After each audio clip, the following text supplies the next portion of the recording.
Here. No, I'm not a writer. Okay.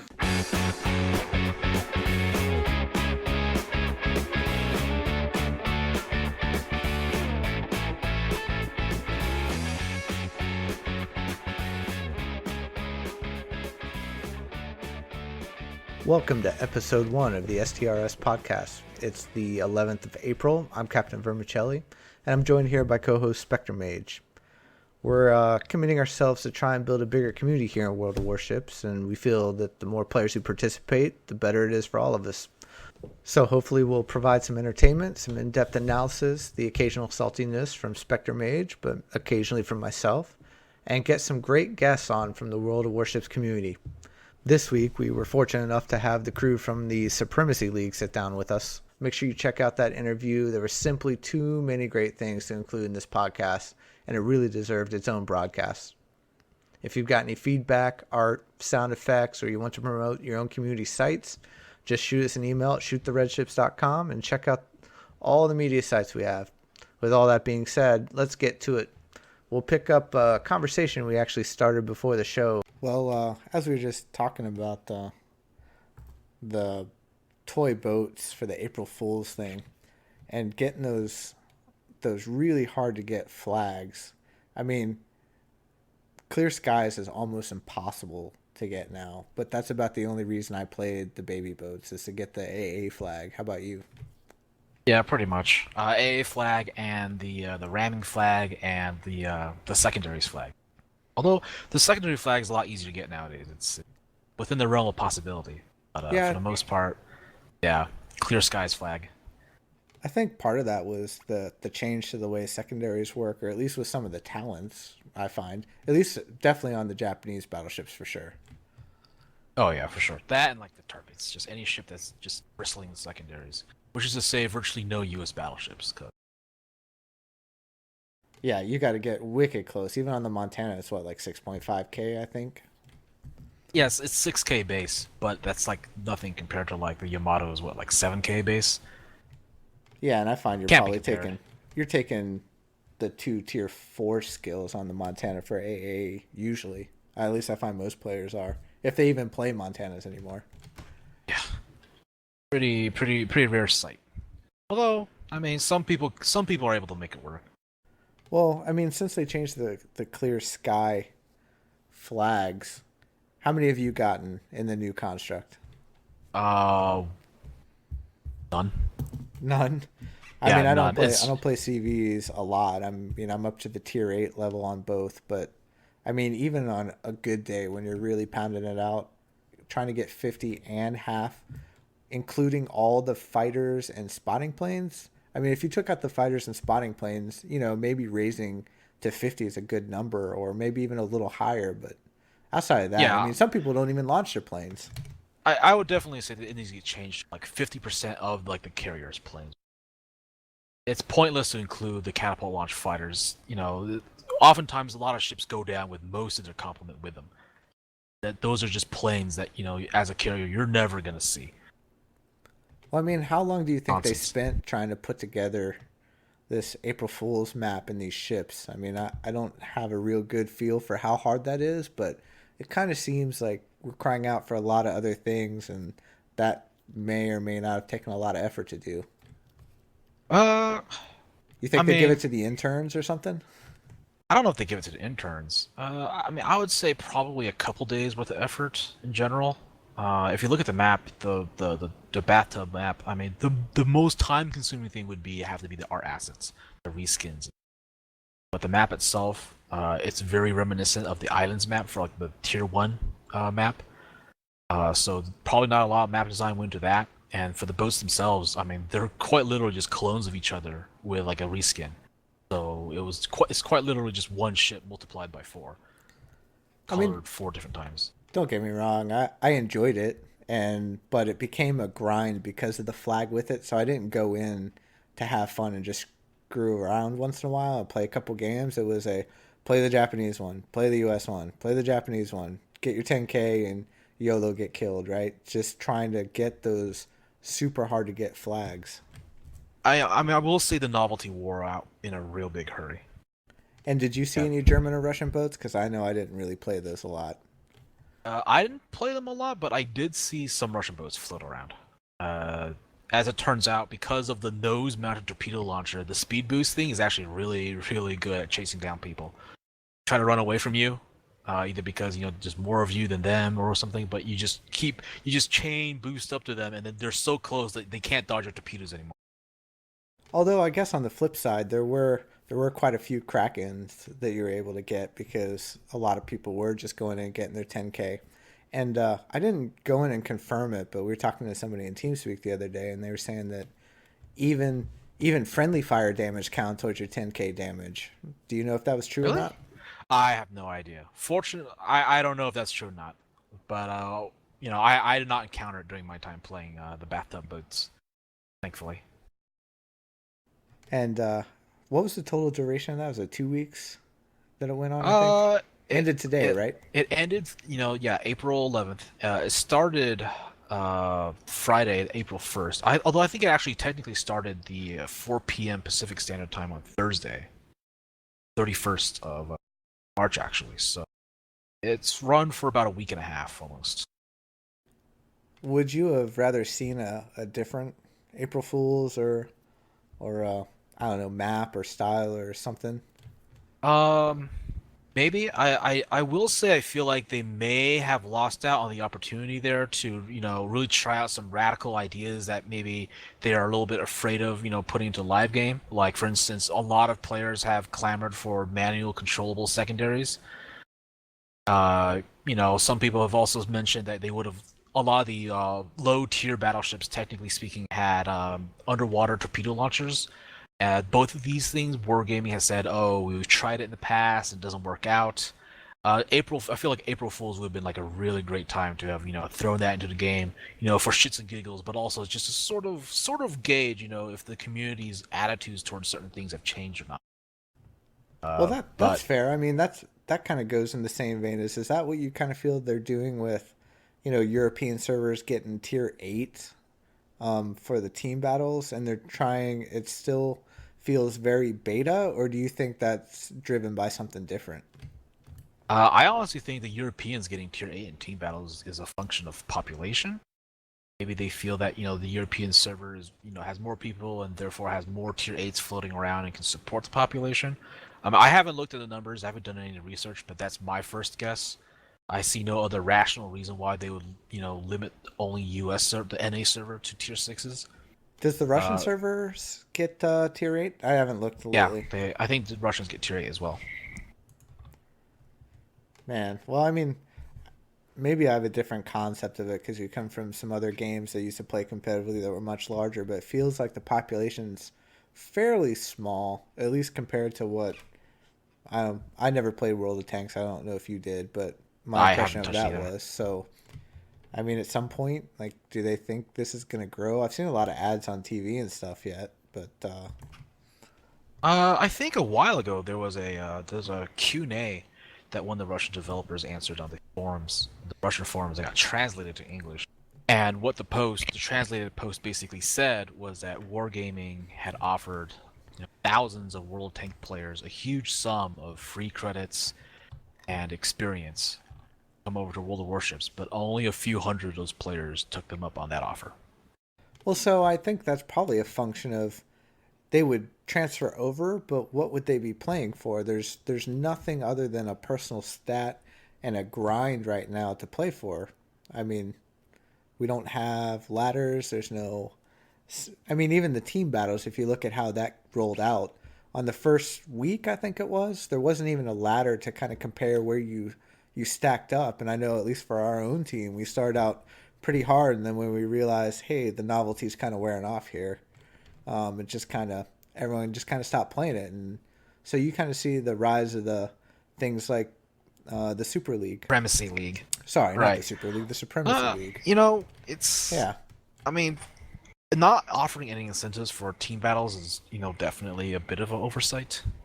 Maybe they felt like they had a little bit more time to play with before having to offer it to players. But I just feel like the combination of no incentive plus, tier 6 only really killed it for the North American server. Mostly just because I feel like there's a pretty large overlap of people who, who really want to play this game competitively, who also probably have tier 8s. If they play this game enough to care, they probably have an 8. Uh, that being said, I feel like World of Warships probably is more in the same vein as FPS games when it comes to sort of the reward structure. The reward, it comes more from like the PvP aspects of the game rather than some in-game reward that would be more in line with like an RPG game. Well, I mean, I think we all have criticisms of how it rolls out, and I kind of believe that you got to be critical of yourself in order to get better and to improve. But that being said, I hear a lot of people say, "Hey, the Russians are really messing this up, Russian bias, and all that kind of stuff," and we a lot of complaining. But let's be honest, there isn't another game out there. No one else is doing it. It's not like you can go over to War Thunder and play ships there. So it's really kind of in a place of its own right now. And frankly, I mean, I think that's why a lot of us are still playing it right now. I mean, I certainly agree. I have some pretty radical views myself with regards to game balance and wargaming's overall job and trying to introduce balance to this game. But like you said, there's no competition, and I feel like this lack of competition may actually be hurting the player base just because wargaming may not feel the need to reply as promptly or act with as much urgency as probably should. And it's just a Well, bit I of a mean, shame because that there's no competition. But on the other hand, though, I do genuinely enjoy this game for the most part. I mean, it has its problems, it has its issues, but by and far, I would say I enjoy most of my time spent playing this game. well, I mean, going back to the balance thing, there's kind of two things I wanted to talk to you about, which is one, do you ever think we're going to see a tier 10 premium? And two, if we're really talking about balance, how do we talk about the Saipan and how do we talk about the high tier Russian cruisers with that ridiculous radar? I mean, with the Saipan, like until we lay our hands on it, like it's really hard to say if the Saipan will be good or bad. Because when it comes down to, especially with premium ships, like they can be pretty hit or miss. I mean, as far as I'm concerned, most premium ships fall into one of three categories. Either they're just a rehash of a tech tree ship that's just inferior in some way, kind of like the Sims, or they're a ship that has its own unique niche that makes it unique to play, kind of like the Atlanta. And finally, you just have the kind of premium ship that's just great. That's just flat out amazing, and you should probably try to get one as soon as possible. Color like the Otago or the Turpits. Uh, which category the Saipan will fall under, we don't know yet. At least I don't know yet because I haven't gotten a Well, chance to play it. Uh, well, I mean, just looking at it, I mean, we can break it down in a second, but just looking at it, what you said, the second part of that about niche ships, I think this one changes what we define that as, right? Especially when we talk about balance, man. I mean, just look at it. I think it's going to come in a tier 7 carrier. I think that's what everyone yeah. thinks. And then on top of that, tier 9 planes, and then you get 3 squadrons of torpedo bombers, and I know it only comes with 3 squadrons, right? Actually, that's been changed. But then it's a mix It's been of changed. Yes, did it's it? the strike loadout for that Saipan is now 220. Only 2 torpedo bomber squadrons. Okay, still fair, but I think so it's not going to benefit really on the torpedo bombers from a 5th captain skill being a premium ship and people putting their midway captains in it, but the fighters will certainly benefit from it. Right. I mean, it will. But there's two prevailing views right now with regards to this ship. One is that yeah, you have tier 9 fighters, but you have so few of them per squadron that if they get into a fight with like a lower tier fighter squadron, the numbers will ultimately carry over.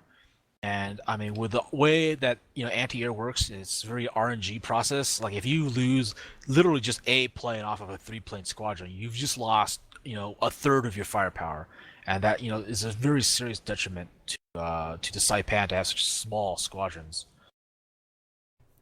Oh, I think I agree with you there that there's probably not going to be a lot of OP impact or crying about it, but just the way it fits in when we start talking about balances, I'm not I'm not entirely sure that's what they were going for with this one. It seems like it's in such a different vein than all the other premium ships that have come in. From a game design perspective, the Saipan is most certainly a very, very interesting No mistaking it there. I'll be very surprised if they get it right on the first pass. I mean, it only has, I think it had 48 planes is what it was carrying. It was 48, right? So even if it is kind of that, I think there's room for it to be. Do you think it's going to be competitive with, say, Tier 7 normal line carriers? I mean, again, it entirely breaks down to like how well they match up, right? The way that I see it right now, against the Hiryu, it's probably going to be pretty rough, especially if you run strike, because you only have two fighters, and they also just so happen to have two fighter squadrons. Your squadrons will always prevail, but the question is, will they? By the time you are able to clear out all of his fighters, will it matter anymore? Because if they can just lock up your fighters, they can get their strike craft through. Well, I mean, did you look at the being Tier 9 aircraft? Can you even catch them? You can't. You can't catch them. But Right. So I mean, so there is the issue of, oh yeah, well, if I get engaged with my torpedo bombers, but can Tier 7 fighters catch the Tier 9 torpedo bombers? that's a good question. We'll have to look at the numbers later. But the thing about the fighters and torpedo bombers is, the fighters have to play a defensive, playing a defensive role, which means if they know, for instance, that you're coming for one of his battleships, he's just gonna have his fighters by his battleships. Like he doesn't have to come to you. He's gonna wait for you to come to him on this particular case. Well, being a premium CV, I mean, I think most carrier players are going to look at this and go, "Holy crap! I can really level my captain skills now, especially for some of the higher tier carriers where it is absolutely essential if you wanna beat the other guy every time." I mean, for you, it's probably not much of an issue, right? But I mean, I just feel like in general the U.S. lacks really good premium ships, and anytime so I welcome most just on a principle, I just welcome more U.S. ships, but again, like it depends because the Saipan is so different from most other U.S. carriers. It may actually not be a very good ship for someone to learn how to use U.S. carriers using the Saipan. But as for leveling captains, it'll help for sure. Whether or not it'll be as helpful as say like the Otago is helpful for the Japanese lines or the Turpus is helpful for the German lines, that is yet to be seen. well, I don't think anyone can argue that it's definitely not going to compare to something like a Turpus because let's face it, that ship is ridiculous. Yeah, that is generally speaking true. So that being said, you're going to buy one? I'm still very much so on the fence. I would like for it to come out and then get some early impressions of what other community members think. I know that I think Flamu, a noted European content creator, has put out a video review of the Saipan in which he was not very impressed with it. And I know iChase put out another video review as well, but he was a lot happier with it. So Well, I mean, so for you, it's probably going to come down to price point, right? What do you think price it's going to come point, in at? yeah. For me, price point's gonna be pretty huge. So Wargaming has said that they're gonna offer a bundle and a non-bundled version of the Saipan. I would imagine the non-bundled version. I would like to see it, drop at around the $30-$35 mark, in line with what the Atlanta's going for. Obviously, Well, the Atlanta is usually at like 41, is isn't it? it? Maybe I'm mistaken. Oh, we can look it up real fast. Yeah. Finish what you're saying while you look that up. But yeah, like I said, like I would like for it to come in at around, what the Atlanta usually goes for.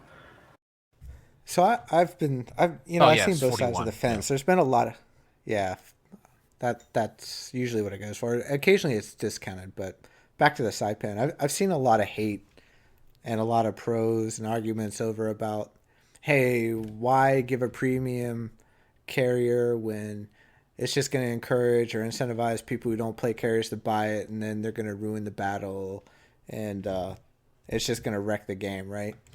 I mean, I would fall on the side of that's probably not true. I mean, that still holds true for any premium ship, right? Especially tier 8s. Remember when the Turpits first came out? I mean, that's all you saw in battle, and think about what that looked like. It certainly is chaotic. As for the arguments that this is going to ruin things, Yeah, I mean, I imagine some of it's hyperbolic. I think it's not going to be the end of the world.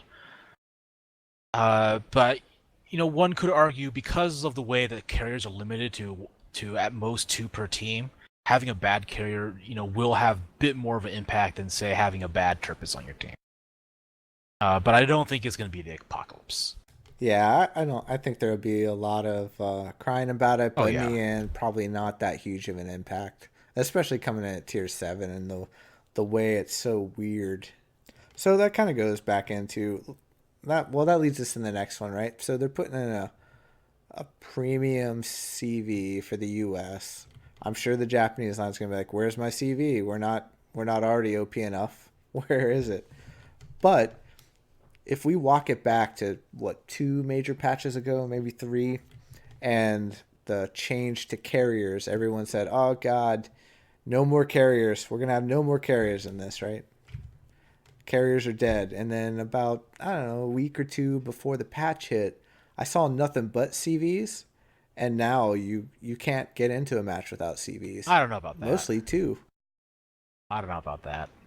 I will say that when that patch came out, there was definitely a jump in CV numbers, but I feel like the numbers have evened out ever since, and we're sort of back to where we were before the patch in terms of CV occurrence. Well, I mean, how many matches did you run today? That I've run today, Yeah. not that many, just a small handful. How many of those had CVs in them? What percent would you say? Uh, I haven't run today, so I don't have Almost a 100%. recent But to memory. be fair, I was running my CV, so. So I was just saying, how many CVs did you see in battle today when you weren't running your CVs? Since that automatically gets you matched up. Oh, I've only played like two other matches outside my CV, and I've seen them in about half, or just in one game, so that's half. But again, that's a really really biased sample size, or insufficient sample size rather. And I mean, with that premium being added, we also can't get away from talking about, you know, the Russian cruiser line coming in and a lot of paper boats, which I think we all agree is okay. I mean, frankly, you want to fill out lines, and I'm okay with that. It's just, a lot of them are post war, which, again, if properly balanced, is okay. But I think there's a lot of wonder about, and I haven't seen any like definitive answer of, hey, some of these big navies out there, like the British, for instance, aren't in the game yet, and we're doing Russian cruisers. And I understand it's a Russian company, and I get it. It's just at some point they got to come out and say, "Hey, we're doing this," because I mean the German battleship line's coming out this summer, Yeah. and still no English. Yeah. Well, I believe Wargaming has commented in the past that the next nation that's going to see a full tech tree line will be the British Royal Navy. Did you see a timeline on that? Because They I have not haven't. given a firm timeline. All they have said is that if when they introduce the next nation, it's going to be the British. But when that's going to be, they have not made any comments on. All right, I'm calling next year or Christmas. I'm calling Christmas. Oh, Let's that's do that. well. I don't want to peg any sort of like date on it just so there's no misinformation running around because you just know someone out there is going to listen to this and be like, oh my god, the British are coming next Christmas, whatever, and come Christmas, and they hear nothing, they're going to be really upset. And They can send me some hate okay, mail. Send me some hate all right, mail. they can send you some hate mail and hopefully they leave me out of it. Aw, come on. Hey man, I mean, I'm grinding the Russian cruiser line. Don't get me wrong. I love cruisers. That's my thing. I love playing cruisers. It's just, man, it's been a while since I've done like the U.S. line, but tier 6 and 7 feel super awkward. I mean, they really did not feel that fun to play.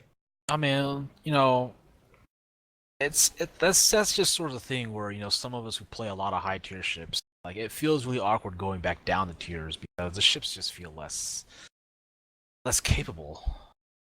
I'm sure they're in relative to other ships of their tier, every bit as capable. Yeah, I mean, And I ship. play a lot of cruisers, and the Russian cruiser line came out, and I'm like, man, this radar thing, especially with the range difference over the U.S. line that it gets, hey, surely you need that, but the tier 6 and 7 feel very awkward, even more so than playing the York, if you ever played that. I played that for a few games. It was awful.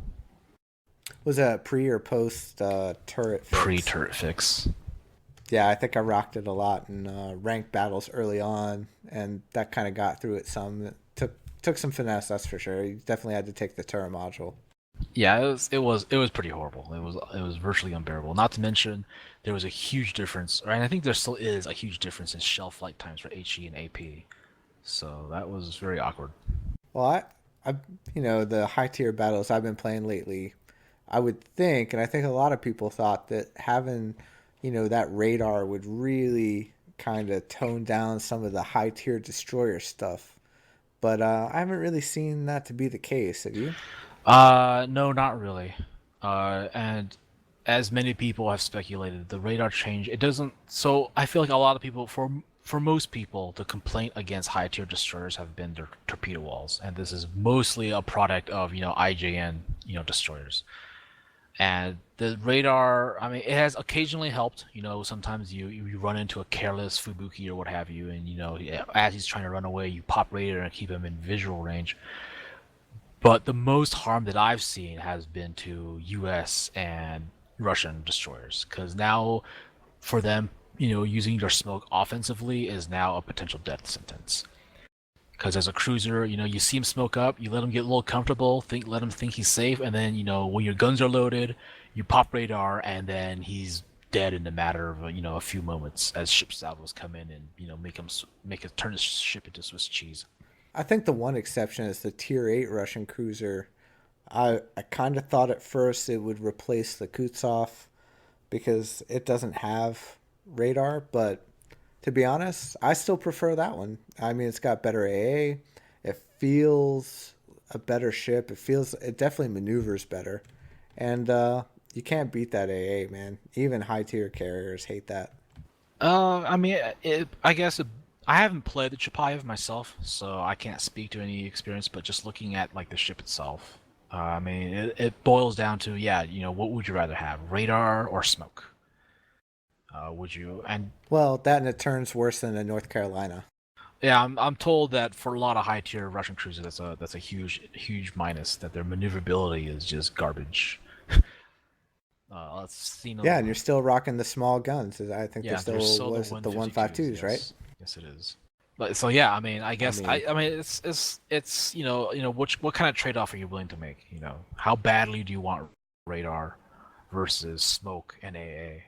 well, I mean, the one place I think it might be interesting to see, and we got a chance to talk to the Supremacy League guys a little earlier, and you can check out that full interview on the podcast site.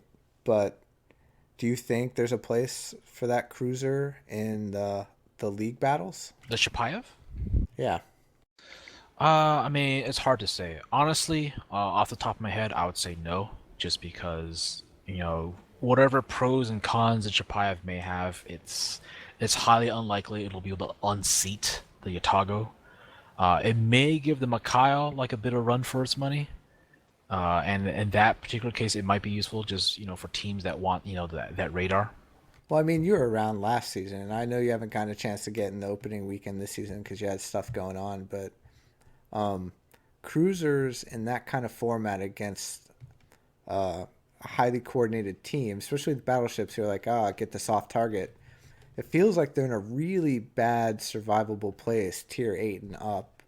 Maybe the tier 10 ones when you get enough range and enough speed to where you can really do some damage and still the dispersion saves you a little bit on the high tier battleships. But I don't know. I mean, in the tier 8 or the team battle construct, they feel very, very, I guess, not viable. Like you mentioned, I missed the first weekend of ranked battles, so I wasn't able to see what exactly these people were doing with their cruisers. Now, what I will say though from my experience in ranked battles, the way most successful cruiser players play, and how most people I see on random games play, like it's quite different.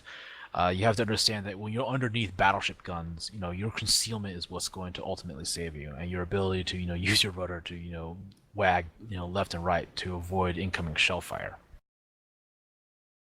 That being said, The Otago, with its relatively shorter range, you definitely want to play it almost kind of like a large DD. You want to abuse terrain whenever and wherever possible. But with a Mikhail, you have such incredible range. You can generally just be around like 15, 16, 17 kilometers out from a battleship, and that will generally give you enough time so that if you see that he fires, you can adjust your heading and avoid that shell fire. And actively, Well, maneuvering cruiser is actually very difficult for a battleship to hit out to like 15 kilometers and more. well, that probably holds true in most situations. But if you got four North Carolinas trying to get you at the same time, there's a very small margin of error there. Right. I mean, it only takes one bad hit, you're done. I mean, that's undeniable. But, like if you're like in Otago and you're taking shell fire from four battleships, I mean, that's your cue to stop shooting and, try to get your concealment back up. And for the Mikhail, I mean, that's what, your smoke is for, to drop contact and, get the hell out. But, I mean, again, Yeah, I mean, it'll be interesting to see how it plays out, right? I mean, I think the radar on some of the smaller maps, especially where you can mask yourself, maybe it's got a place, especially at 11K. I mean, we find that, at least in the Supremacy League early on, it's kind of like ranked and team battles where you got to win the destroyer fight first, but there's a lot more that's into play there. Agreed. I mean, the radar consumable is still pretty new. People, I think, are still trying to get used to it. And especially on a game like World Warships, where we really only have like a nascent, competitive scene, that's just starting to develop and really trying to optimize strategies. It has yet to be seen, what kind of impact these consumables will have. Which ones, will ultimately be found to be, good enough. Which ones, will be ultimately discarded because it's not, not useful or, simply doesn't have enough of an impact. But these are things that, really only time can tell. Well, I mean, that kind of goes also to, let's talk about the German cruiser, high tier German cruiser hydroacoustic. And I know you are a fan sometimes. I almost never run it because of it replaces defensive fire, right? Yeah. So in that respect, while it's better than most of the others, it feels like it's in an even worse place because you're replacing defensive fire. Now, if the Russian radar replaced defensive fire, I could see that. Maybe, but I mean, it's obviously like a huge trade-off for most cruisers to take hydroacoustic search over defensive AA, because defensive AA, almost certainly will save your life, whereas hydroacoustic search can be a little bit hit or miss. Like if you hit hydroacoustic search and you find nothing, it's obviously gone to waste. But well, I mean, when are you going to find yourself in a Hindenburg actively trying to use hydroacoustic search? I mean, anytime you get into within close range combat of a DD, right? Well, I think that would be at the end of the battle if you're the last ship standing. I think it comes out a little bit more often than not, and especially like if you're like an aggressive, player, and you find yourself charging DDs more often than not. Like I think that is, very helpful to have to sort of bully DDs out of caps. Because otherwise, they'll usually pop smoke, and then they'll let you get within like 2 kilometers. You get maybe one salvo off before they pump, like 10 torpedoes into the side of your ship. Yeah, I guess that really then in the end comes down to play style, and I'm not really in that same place, I would think. I mean, yeah, hydroacoustic search definitely does need like a playstyle that complements it. Otherwise, you're just wasting, a consumable. If you find yourself constantly, sort of, far away from, the direct action, then chances are, yeah, you're probably safe from DDs and DD torpedoes, and you probably have to worry more about planes. But, if you're the kind of person who regularly finds yourself, up front trying to, bully DDs off of caps and such, hydroacoustic search is probably a great deal more useful to you. Well, yeah, I'm just saying, at least put it in place of the fighter. Don't make me lose defensive fire for it. I can agree with. I definitely do think, cruisers could really do with like the flexibility that could come with, being allowed to choose which consumable to, or the ability to carry both consumables. But actually, All right. as it stands right now, at least for U.S. warships, we can take both defensive AA fire and radar, which helps, and pretty much does this more or less achieves the same effect. So I'm happy with that for the time being. If it is somewhat smaller range, what do you think drove that? Why would they give the U.S. cruiser line a much smaller range?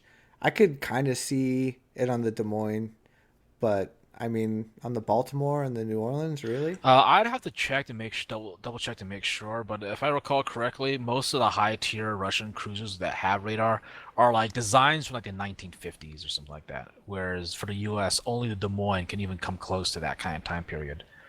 So Yeah, but that we're not talking about historical accuracy at this point. I mean, true. I mean, if you rule that out, then it's either one of two things. Either Wargaming thinks this introduces some sort of unique flavor, and that the U.S. have a shorter range but longer lasting radar, and the Russians have a longer range but shorter radar in duration. it's it's got to be a function of the really poor turning radius. I would think is what they logically say. Here's the balance of that. Well, I I mean, need to see further because I can't turn. as a lot of people have mentioned, I mean, the Russian radar only lasts like 20 seconds, and for a lot of ships, that's at most like 2 salvos. Whereas with the U.S., it's 30 seconds long, which allows you to get off 3 salvos. Well, yeah, if you do a single ship equation, Yeah, but I wouldn't want to take two salvos from 12 guns as a destroyer. that's true. But it's so. I mean, like I said, either one, you think that you agree with Wargaming that this is some sort of like interesting take on national flavor for radar, that, or the other conclusion is that there's some sort of bias going on. Yeah, I don't know how much I buy into the conspiracy theory, but I mean, we'll see how that plays out. And again, I wasn't a World of Tanks player, so I don't have that same kind of experience or background from how that balance played out. But I think we'll probably see a good indication when we get the H-41 in the German line and how that plays out. So I'm thinking, I think they said 17-inch guns, right? Yeah, So if it's got the armor of the Tirpitz and it's got 17-inch guns, you would think, and by armor I mean similar style German quality layout type armor, that it should be formidable and much better than the Montana and maybe even rival the Yamato. I don't know. I mean, we'll just have to wait and see. I mean, yeah. So far from the one sample of the Tirpitz, it just looks like the German flavor is going to be awesome armor, but slightly inferior offensive punching power. But with the way the H-41 is designed, it shouldn't lack in punch power, at least not compared to the Montana. Fair enough. I think, to be honest, I think that's a good cut for the first show, man. Okay. Other than we got one more segment. I'd like to start a new segment. Two, really. Okay. And we'll get it from the fans, and this week's submission really is, and probably against his will, the Troll of the Week, which goes to our good friend Crazy Cole there. Have you seen the screenshot Yes, that I've we put seen up? that obscene screenshot. Breaks my heart. I mean, come on. And he was in a battle with another one of our clanmates, right? And they accounted for 8 kills that battle. And, Not good enough. They still can't pull Not it good out. enough. Got to carry harder. Yeah, I mean, what were they doing? You do all that? What were you trying to farm it at the end to just get your crack in? I'm sure that's not how it worked, but good dude. But he's also a nominee for the Spectre Mage patented Get Wrecked scrub. So if anybody's got super high scores that they want to submit, and we'll post and we'll kind of talk about it, then please send it to us, and you can make Spectre Mages his Hall of Fame and Wall of Shame all at the same time. That's pretty good. I can settle for that. All right, that'll do it. So make sure you check in with us next week. We'll have a new podcast up. Hopefully we're going to have equally as interesting guests. And don't forget to check us out on shoottheredships.com.